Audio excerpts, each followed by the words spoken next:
ఈ విశ్వక్సేనుడు భగవంతునికి గణాధిపతిగాను సేనాధిపతిగాను ఉండేటువంటి మహనీయుడు.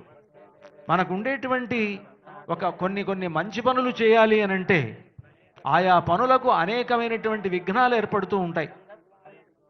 శ్రేయాంసి బహువిఘ్నాని అని శాస్త్రం. ఏదన్నా మంచి పని అనుకుంటే చాలు ఏవో రకంగా ఏవో అడ్డంకులు వస్తుంటాయి. అటువంటి అడ్డంకులు తొలగించడానికి విఘ్నాధిపతి అవసరం. అటువంటి విఘ్నాధిపతిగా విశ్వక్సేనుల వారు ఈ యాదాద్రి క్షేత్రంలో కొలువై ఉన్నారు.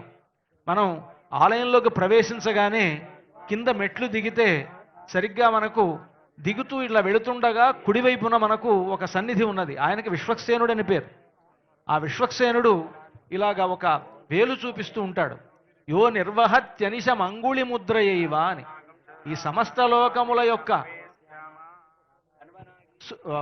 రక్షణను ఆయన ఈ ఒక్క వేలు చూపిస్తూ నడిపిస్తాడట. అదేంటండి భగవంతుడు కదా నడిపించాలి అని అంటే, భగవంతుడికి అటువంటి కష్టం కలిగించకుండా ఆయన సేవకుడే ఆయన ఉండి ఆయన చేయవలసినటువంటి పనిని ఆయన నిర్వహిస్తూ ఉంటాడు.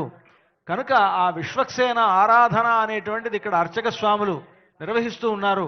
ఆ విశ్వక్సేనుడు విశ్వక్సేనం చతుర్బాహుం శంఖచక్ర గదాధరం ఆసీనం తర్జనీ హస్తం విశ్వక్సేనం తమాశ్రయే అని.